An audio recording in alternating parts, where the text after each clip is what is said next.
It's New Year's Eve. I have one book left in my 2020 goal of reading 60 books, and by golly, I'm going to finish it. Howdy. Hey, welcome back. Here we are again. This is not the video some of you might have been expecting. In my last video, I said that I was going to do my 2020 wrap up for my next video. However, I usually film my videos on Monday and try and post them by Friday. So if I were to film my wrap up on Monday, there's still a few days left of 2020 to be reading. As of right now, I have read 52 books and my goal was to read 60. For some reason, I just believe that I can still finish that in 4 days. Is that likely to happen? No, but you are here today to see me try. I'm actually about to head back to my apartment. This one has an appointment to get neutered tomorrow.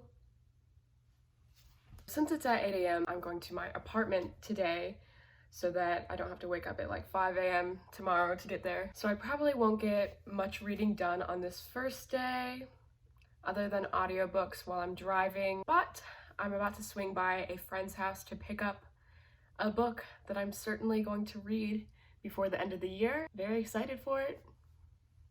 Let's go ahead and see what that is. Every time I wear this out, I get so many, I don't know if I'll say compliments, but comments on it. And these boots, I accidentally stole these from Kroger. Who knew they sold shoes?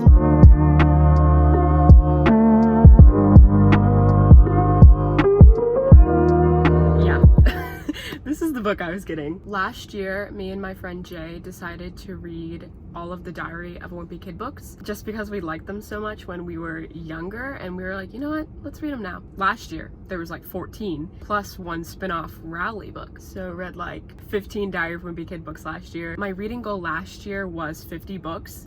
So 15 of those books were Diary of a Wimpy Kid, which I felt kind of bad about initially because I was like, these are children's books. Like, I read them in like one sitting. It really shouldn't count. But then I realized it's literally a goal I made up for myself. And so if I want to count these books, then I will. So now I'm going to crochet and listen to the Deathly Hallows audiobook for a little bit while I wait for my laundry to finish up before I hit the road. Also,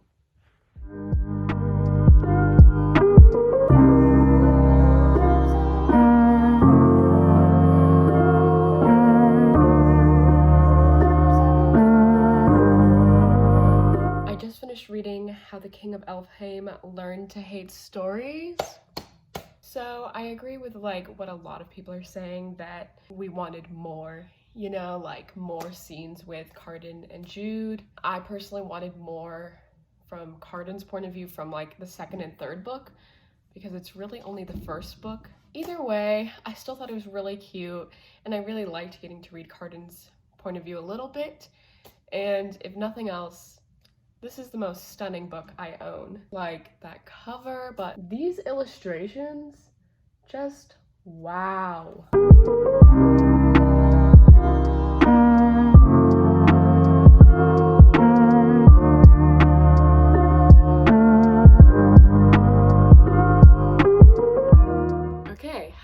It's been a minute for me, but probably not you. I don't know why I keep talking on the floor, but I'm on the floor again. So I just dropped Ripley off at the appointment to get neutered, and I don't pick him up till 7:30 tomorrow. So I just kind of have to wait here all day. Don't really have any plans.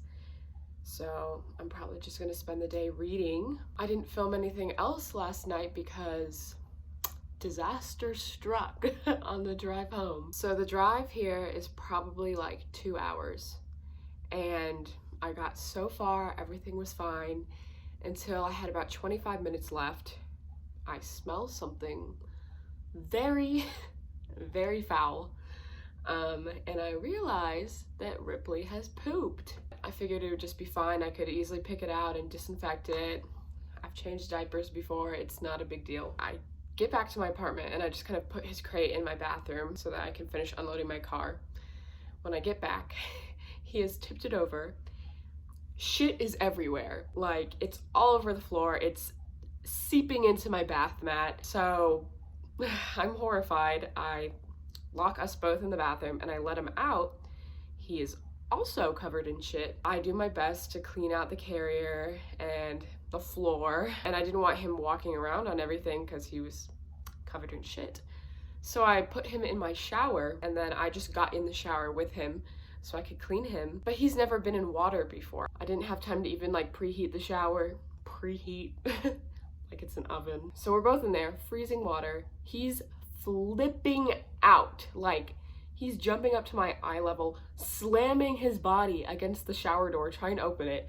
So I'm like holding the door shut, like trying to wash him off. And then he's scared of the water because he's never been in the shower before. So then he starts peeing everywhere. He's already flinging shit around. Then he's jumping up. He grabs my arm. Now I'm bleeding, covered in blood, covered in shit, covered in piss.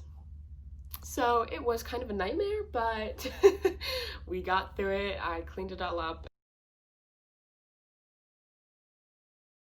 So I've been crocheting and listening to more of the Deathly Hallows audiobook, but I'm taking a break from crocheting to work on my 2020 book review Instagram story highlight. So basically I just created kind of a simple layout to put in some book reviews for my Instagram story, just as a way to kind of post about books without having my entire feed be books. And I've really enjoyed that because I find that people are more likely to swipe up on an Instagram story rather than comment and like have a discussion about books, which my whole intention was to start conversations about books that I love. So on my story, I only put books that I recommend, but I thought I'd show you kind of some of the behind the scenes because I don't know, I had a lot of fun making them. They're just kind of like cute, simple designs. I say like when I read it, there's the cover, the name, the author, what I rated it,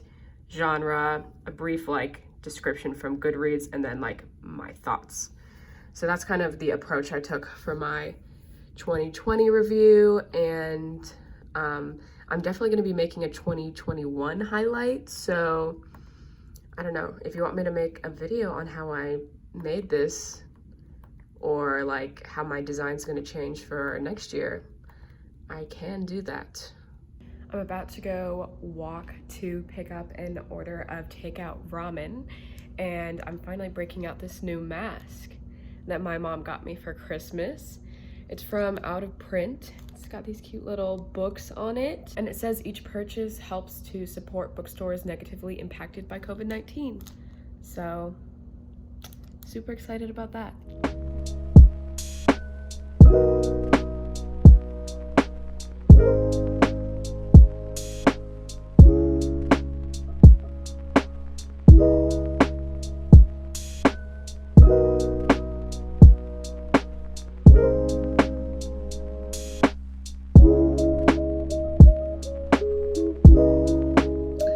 Just finished this. Hilarious as expected.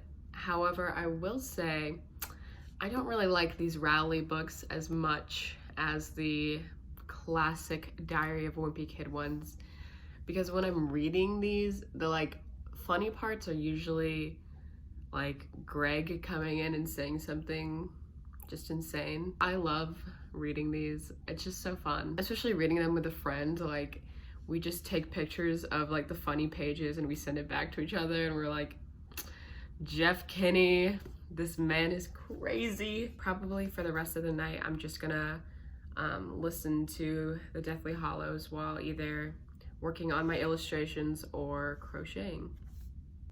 Okay, also, I just had this intrusive thought while looking at Jeff Kinney's Goodreads author profile, and I was like, does he write any other books besides these like middle grade books? And then I was like, what if he just like was writing Diary of a Wimpy Kid, but he also like wrote like erotica, and you're just like going through his profile and it's like Diary of a Wimpy Kid, Rowley's Adventure, and then like I can't think of a name for an erotica book, but this is just me.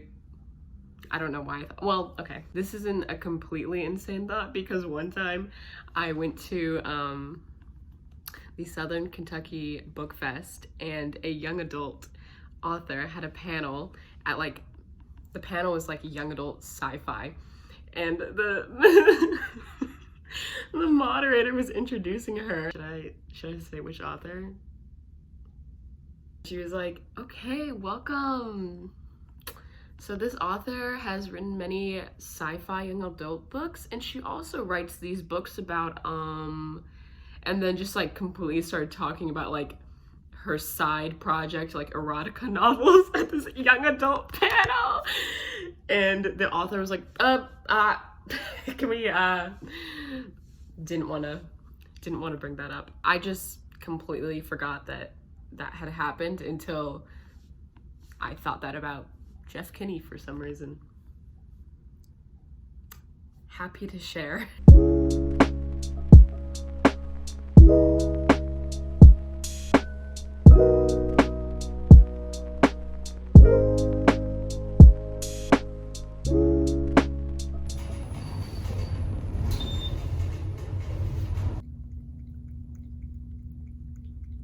I am trying with literally every fiber of my being right now to stay awake, because yesterday when I came back from dropping Ripley off, I fell asleep from 9 a.m. to 2 p.m.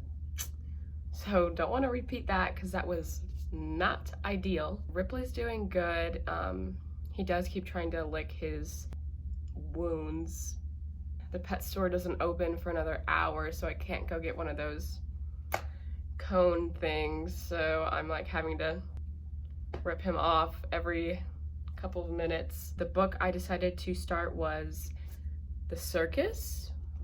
I think I'm going into this like already deciding the plot in my mind, so when it doesn't play out exactly how I imagined it, I think I'll be disappointed. I love to ruin books for myself by doing that. I'm gonna try and drive home later, which is another 2 hours, so I'll be listening to the audiobook throughout the drive. Sorry I look like a dweeb, but if I take this beanie off right now, my hair will look crazy, so.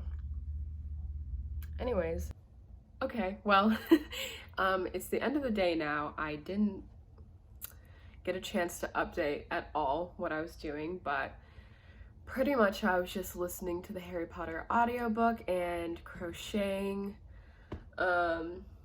and trying to keep Ripley off his stitches. I made it back home. I have about 2 hours left in the Deathly Hallows audiobook, and I'm like right in the heat of the battle scene. Ripley says hi. I read a little bit more of The Circus, but it's kind of just not grabbing my attention like I hoped it would. I realized that I completely forgot to like explain what it's about, and I've never seen anyone talk about this. Basically, The Circus is about this guy who has this kind of routine for his life every day. He's very like, he collects records and he's very meticulous about organizing them. And then he has this childhood friend who they hang out like once a year, and it feels more like an obligation at this point. And this year, the friend Magnus asks the narrator to go to the circus with him, and they go, and then Magnus disappears. It seems like a very mysterious thriller, like the narrator doesn't know if it's like a prank or what's going on to his friend. The narrator feels very uptight. I'm like 30 pages in, and he's already kind of annoying me, so I'm feeling less and less hopeful about getting 6 more books read in 2 days. I'll finish Harry Potter tonight, so 5 really, but I think I'm just gonna have to find some short audiobooks and try and get it that way, because I don't know, I just cannot stay awake. I've been falling asleep like for hours out of the day. As soon as I got home from driving 2 hours, I fell asleep for like an hour at like 7 p.m. for no reason. Not sure what's going on.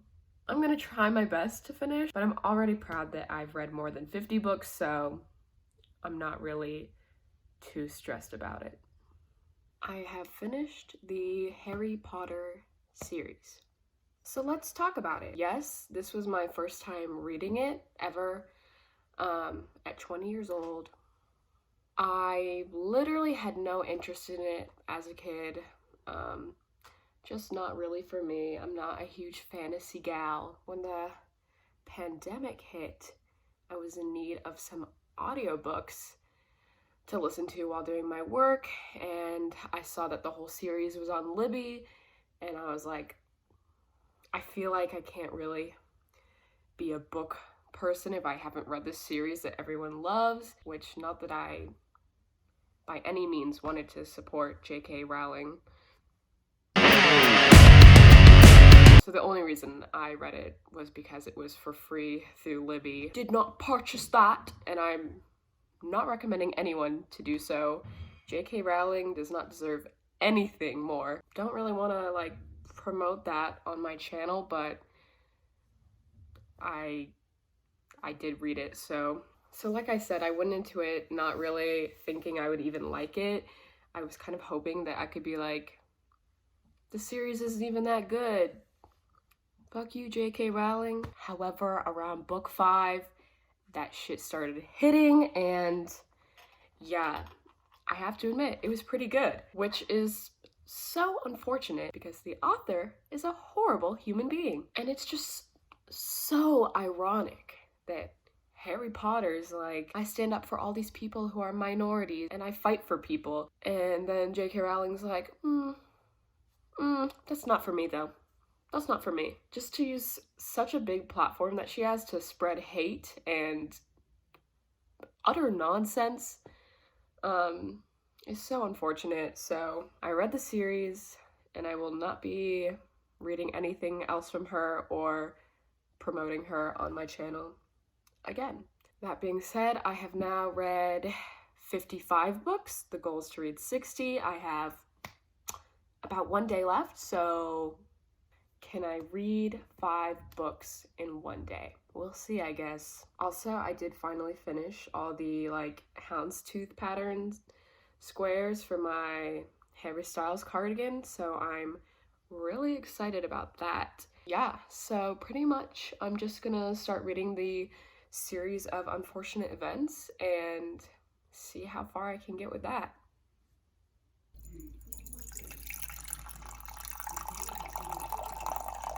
Good morning. It is now December 31st, the last day of 2020. And for the first time, I'm starting to think I can finish my reading goal. Right now, I'm at 57. Unfortunately, like the clown I am, immediately after I said I would never read anything by She Who Shall Not Be Named, I was looking for like short audiobooks on Libby to get through really fast, and I found the Fantastic Beasts audiobook, which is 2 hours long. So that's getting me through. I read the first series of Unfortunate Events book. Very quick and very fun. You know what? I had never read those before and I enjoyed it a lot. I read the Harry Potter prequel. It's a short story that's 800 words. So, for some reason, that did actually count towards my reading goal, but I do feel kind of bad about that one. So if I can, I will replace it with something else because I have 2 more series of Unfortunate Event books. And I also found the Matilda audiobook, which is 4 hours. So I might be able to get to 61 actually, counting that 800 word story. And here it is, the last book of 2020. This is the third book in the series of Unfortunate Events series.